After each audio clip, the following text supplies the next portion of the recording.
Happy Tuesday, and welcome to another hazy day in my little road trip for this week so far. And I was looking at I have a weather app that has a layer that you can put on it that shows where the Canadian wildfire smoke is covering portions of the United States. So you can actually zoom it all the way out and see the entire country, and then you can zoom it in.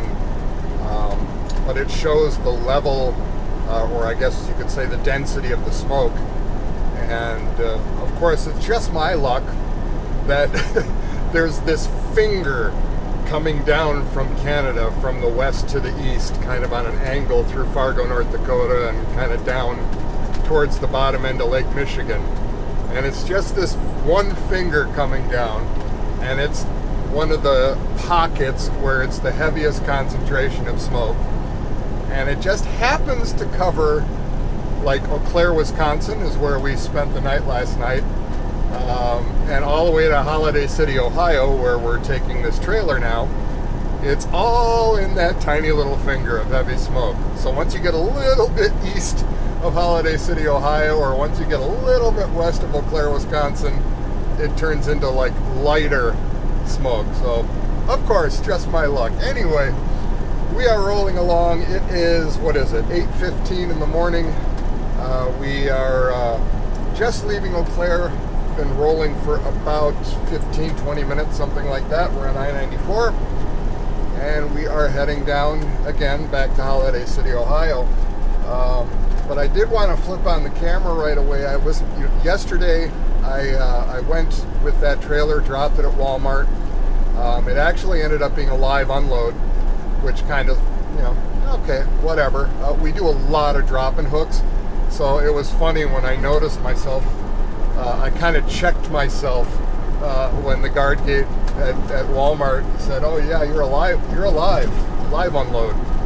And I was like, oh, okay. I'm not used to live unloads anymore because we do so many drop-in hooks. But yesterday I had two of them, so go figure. That first trailer that I took just in Bolingbrook, it was 20 minutes away. That was a live unload too. But so two live unloads yesterday, which has not been the case so far. So that seemed kind of unusual, but all good. I'm well versed with Walmart, so I was there for about 2 hours.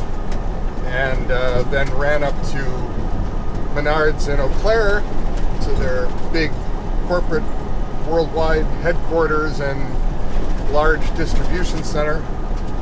And I believe that's the largest DC that they have in the country. I'm not 100% sure on that, but I think it is. But same spot, pick up a loaded trailer, drop the empty, pick up a loaded. And as I was leaving, I asked the gate guard, Tammy, who now knows me. She's wonderful. I'm like, hey, just on an off chance, do you guys allow parking? Because my clock was kind of running down towards the end, and it was getting very late. And I didn't want to be searching around the Eau Claire area for a place to park. And she goes, oh yeah, yeah, of course. And she points kind of just off to the right of, as you exit the gate, the main gate there. Just off to the right, there's this like wooded area, and there's an old road off to the right, like 100 yards over to the right, and it's like this old road that isn't used anymore, and it's all these beautiful old trees. It's literally like camping in the forest almost. She goes, yeah, you can just swing on that gravel road in there, and then there's that whole road. You can park there. We allow people to park there all the time, no problem. It's nice and quiet. I'm like, beautiful, awesome. So that's great to know. So if I'm ever winding down on an Eau Claire run, that's nice to know that I can stay there. So I stayed there last night, perfectly level and just absolutely beautiful and quiet in the woods. So I felt like I was camping. It was awesome. But this morning, this is the reason why I wanted to pop the cameras on. Is I wanted to touch on a subject, just briefly, I guess. I don't know how brief it'll be because I tend to get long-winded, but for those of you who follow my channel, you probably already know and have picked it up because I've mentioned it numerous times before. But for those who are new, you might not be aware that I am a military veteran. I did serve in the U.S. Navy many decades ago. And at some point in my life after departing the military, I ended up developing a very slow to graduate, very slow to build kind of this anxiety, panic kind of reaction that was really off kilter. It didn't make sense to be having those kind of reactions in the situations that I was having them. And that progressively got more and more intense and worse over time. And we're talking over the course of many years. Because of course, I was raised in the era of, oh, you'll be fine, just rub some dirt on it, you'll be okay, So, we weren't raised in a way to ask for help from anybody for anything. We were all self-sufficient, got to be tough, got to be strong, stiff upper lip, that kind of thing. And that's all well and good, and I think actually the modern world is missing a little bit of that, but unfortunately what that created was my dismissing all of those times when that stuff happened and not addressing it and allowing it to become bigger and bigger and bigger and stronger and stronger and stronger, to the point where everyday things started to become exceedingly difficult for me. So it started developing a pattern to where, just as an example, if I was in my car and I pulled up to a red light and I was sitting at the red light and I was perfectly calm, day off, let's say I was heading to go play golf or something, and I'd be sitting at this red light, and let's say there's a car right in front of me and I'm stopped right behind that car, and now a car pulls up to my left, and then a car pulls in behind me, and all of a sudden I would get full flight or fight response. I mean, the full deal, like that whole adrenaline surge, that chemical dump of it, like adrenaline and all that shit that goes through your body, like, when a tiger jumps out from behind a tree and you jump out of your shoes, that kind of a physical response. And it made no sense. So when that would happen, and it would only, last for a few minutes or what have you, and I'd roll the window down or turn the air conditioning full blast, cold air, just kind of snap out of it, get a grip on it, Dirk, what the hell. And what that unfortunately ends up doing is, when that goes unaddressed, you're not even consciously aware that you're doing it, but you begin to avoid situations where you've had one of those episodes. So slowly over time, even driving a car became a difficult thing for me, because I was just waiting for it to happen again. And then of course at work, I was working in a corporate position at that time. I had to go to a lot of meetings. Many of those meetings were in conference room with 30, 40 other people, and having to give presentations, having to have the spotlight on me, having to perform at top level, and having to travel internationally, having to get onto airplanes and go to Amsterdam or Frankfurt or wherever. I had to go to meetings corporately with Ford at their headquarters in Dearborn, Michigan, at their global design center, and meet with their executives, because I was in a pretty good level job at that time. So it's like, all that time I was silently battling this nemesis of unwarranted anxiety or panic attacks that would hit me. And I remember specifically there was a flight, I was with United at that time, working out of the world headquarters at United. And I took a flight. I had to go to visit a sales meeting in Washington Dulles, for that sales group. And I was flying back from Washington Dulles to Chicago O'Hare on the airplane, sitting in business class, beautiful, evening flights, no turbulence, no nothing. I've been on an airplane more times than I can count. So it was all very routine. And I started absolutely having one of the biggest panic episodes I've ever had in my life. Now, at the time, I did have my regular MD doctor. I had a prescription for Xanax. Very low dose. I think it was like 0.25 milligram. I think it's the lowest dose they make. But I never needed much of it. If I did take it, I would actually take the 0.25 milligram tablets and chop them into quarters, because I only needed just that teeny little quarter of it to stick under my tongue, and it would hit my bloodstream. And I didn't need a large dose of it, but just enough to trigger a slight change in how I felt physically. It would knock it down just a tad. It was like almost like putting sunglasses on when it's bright sun.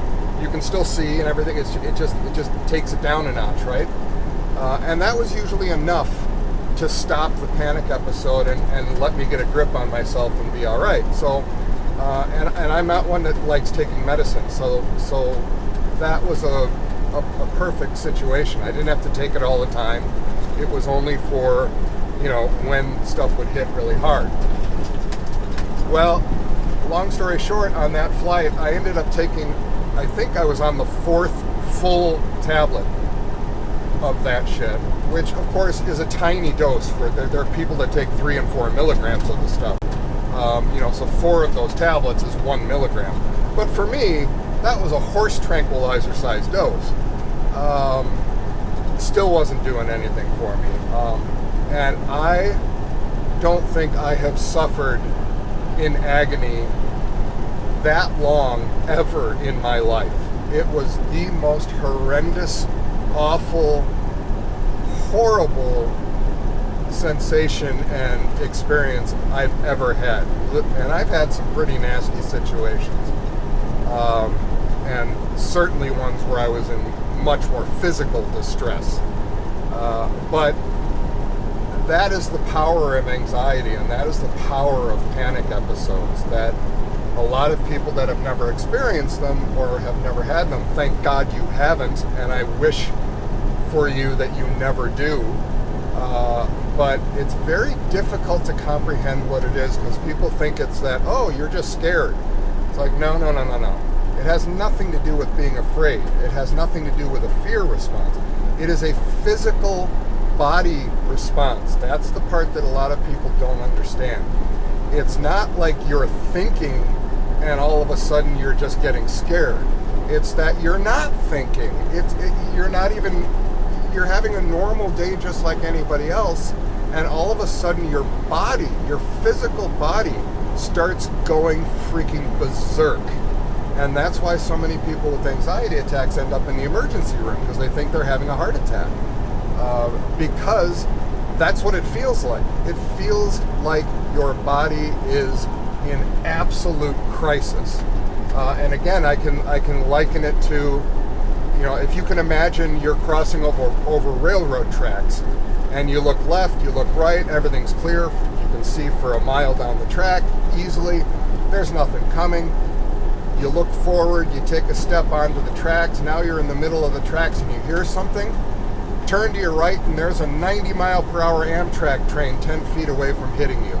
Imagine what your physical body response would be if that happened to you. You would literally jump out of your shoes. You would have such a massive flight response. You wouldn't even be thinking. It would be instinctive. You would just jump, and it would take the next 5 to 10 minutes for your heart rate to come down, because you'd be sitting on the side of those tracks going, oh my God, trying to get a hold of yourself, right? Well, imagine if that physical response hit you and lasted for 20 minutes. Imagine if that physical response hit you and lasted for 2 hours. Imagine if it hit you and lasted for a day and a half. Yes, it does happen. And yes, I have experienced it, as have millions of other people.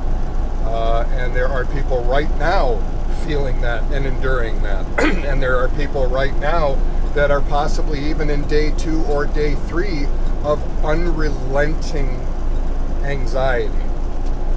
It is absolutely debilitating. So the reason I'm talking about it is I think it's very, very important to spread awareness of it. Of course, those who know it and have to deal with it, they're very much aware. They don't need any awareness. But for folks that, maybe you have a friend that always cancels on you, or you go somewhere and they just have to leave, and all of these weird things that they do, and you might be getting very frustrated with them, rightfully so, perfectly justified.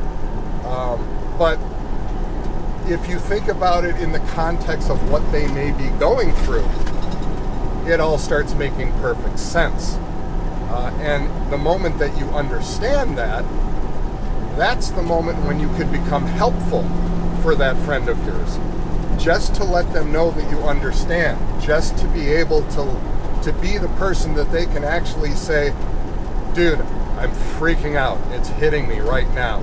And to be able to understand what your friend's going through, that is a massive, massive help in bringing it down. Because anxiety is one of those things that you learn over time. If you fight it, it will kick your ass. The more you fight it, the stronger it gets. It's literally one of those things that's the most important thing, or the most difficult thing for us human beings to do. You have to literally let go. You have to literally say, I am not fighting. You know what? Go ahead and kick my ass. And when you're done, I'll know, I'll be fine, and I'll continue on. But to voluntarily just give up and just say, do what you want to do, that's literally what you have to do to stop panic. And it's a very, very difficult thing. It's one thing intellectually to say, oh, okay, yeah, I could do that. Yeah, but when you're in the crisis of it, very difficult to do. But I've had several years of incredibly good therapy, and I fought my way back from an abyss that I would wish upon nobody. As I said, I was in a corporate job. I was doing very well in life. I had a lot of stuff. I had a beautiful wife. I had 2 beautiful dogs. I had a beautiful house in the suburbs, 2 brand new cars. I had a very nice life. I lost all of it. All of it. I lost everything. And I became disabled. And I was physically, I was literally disabled. I was a disabled person for 7 years. And it took all of those 7 years to crawl back out of the hole that I crashed and burned in. And I am somebody who considers myself to be incredibly fortunate, incredibly lucky to have survived, because lots of people that go through that type of and that intensity and level of a panic breakdown, I guess you could say, they don't come back. They don't survive it. That's usually suicide is the end result of that, because people reach a point that I unfortunately and fortunately, I look at it both ways. I understand it. I understand why people take their life. I wish I didn't, in a way, but I've been in that depth of crisis to where the pain of it is so overwhelming that even your most rational person, and I'm about as rational as they come. I should have been a scientist.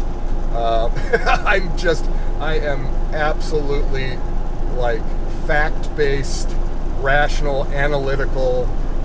That is just my makeup. And even a personality type like mine, who would rationally never even think of something like that, I had the thoughts. It's like if I just stopped living, that would turn this off. That would finally give me some relief from this.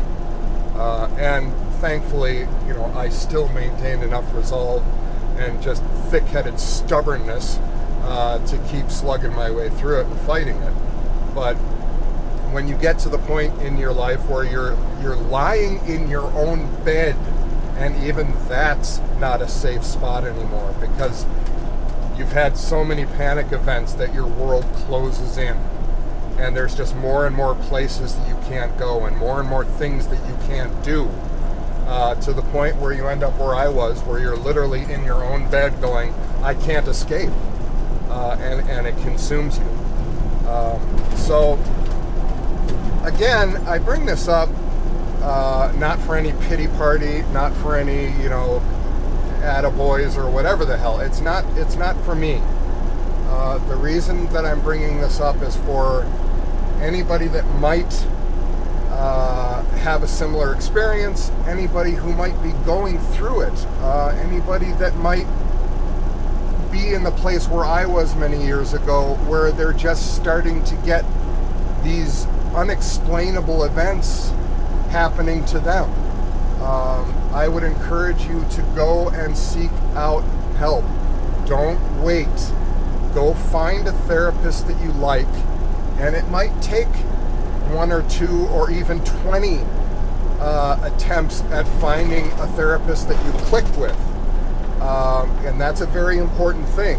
Not everybody is well matched with every therapist. I think I've talked to probably 15 or 20 different therapists over the years, until I honed in on people that really understood and could really, we had a personality connect that was helpful. And quite frankly, it saved my life. I would not be here right now if it wasn't for that help. So please, if you are experiencing any of that stuff, or if you know somebody who is, please do everything you can to get some professional help. It is not the stigmatized thing that it once was, thank God. And you would be amazed how many people that you think are just rock solid and have their shit together, and you look at them with envy going, gosh, I wish I had their life. And I can almost guarantee you that a good number of those people that you're looking at in that light are in therapy. and that's part of the reason why their life is so together and stuff. I mean, we all need help every now and then, and not so much to be told what to do, but just help somebody to help manage, help guide your own thought processes to get to the right places that you need to be. And I'm a living testament to how important that is and how well it works. So the reason that I was reminded of all of this is because just this morning my alarm went off, and now mind you, I'm in this beautiful wooded parking lot. I mean, it's beautiful, all right? I'm in this beautiful spot, nobody else around me. I mean, it was idyllic. And I woke up and I was having coffee, and I opened the curtains, which I normally don't do until I'm ready to go, but there was nobody around, so I opened the curtains and I'm just looking at the forest and the trees and stuff, and the sun isn't even up yet. And all of a sudden, out of nowhere, I started getting a very uneasy feeling, that queasy stomach kind of thing, and then like shots of adrenaline going through me. And, I'm at the point now where I'm able to instantly recognize what it is, which is a lifesaver. So, I know that that's panic coming, and I know it's coming out of nowhere. There's no reason for it. And so I had to manage my way through And what used to be an event that could have taken and would have taken my entire day, if not the next 2 or 3 days, because it would just snowball out of control, I'm now able to manage and mitigate within usually a couple minutes. But this morning it took probably about a half hour or so for me to kind of find my equilibrium and get my balance again. And I take no Xanax or anything like that anymore because I can't driving a truck. But even before I started driving, I had stopped taking any of it. I don't need it anymore because I'm able to use the skills that I learned in therapy to get myself recentered and diffuse that physical response and keep it from escalating and feeding off itself. It becomes kind of a feedback loop. So I liken it to a rock guitarist standing in front of their amp and that feedback is going nuts. Well, if they don't move and don't do anything, that feedback will get so out of control that the speakers will blow. It'll keep going and going and going. It builds.